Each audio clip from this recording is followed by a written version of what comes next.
चलिए फ्रेंड, बात करते हैं हमारे नेक्स्ट क्वेश्चन की। तो USB-C जिसे क्या कहा जाता है, USB 4.0 कहा जाता है कि अधिकतम डेटा ट्रांसफर स्पीड कितनी जो 2025 का मानक है। ऑप्शन है आपके 80 Gbps, 50 Gbps, 100 Gbps या 150 Gbps। तो फ्रेंड कितनी है, यह हो चुकी है अब 80 Gbps। ठीक है, चलिए नेक्स्ट की बात करते हैं।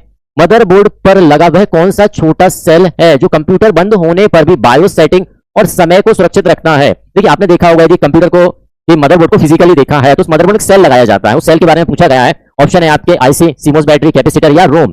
ठीक है ना, तो यहां पर बात की जा रही है इसकी ऑप्शन क्या होने वाला आपका सही ऑप्शन बी, सीमोस बैटरी कहा जाता है। उसे क्या कहा जाता है, सीमोस बैटरी कहा जाता है। फिजिकली जब आप मदरबोर्ड को देखेंगे तो मदरबोर्ड में इस प्रकार से आपका एक इस प्रकार से छोटा सा सेल लगा रहता है। ठीक है ना, उस सेल को क्या कहा जाता है, उस सेल को कहा जाता है सीमोस बैटरी कहा जाता है। और बैटरी का काम क्या रहता है, उस बैटरी का काम रहता है कि बायोस की जो सेटिंग है, बेसिक इनपुट आउटपुट सिस्टम, इसे क्या कहा जाता है, बेसिक इनपुट आउटपुट सेटिंग। क्या कहा जाता है, बेसिक इनपुट आउटपुट सिस्टम, है ना।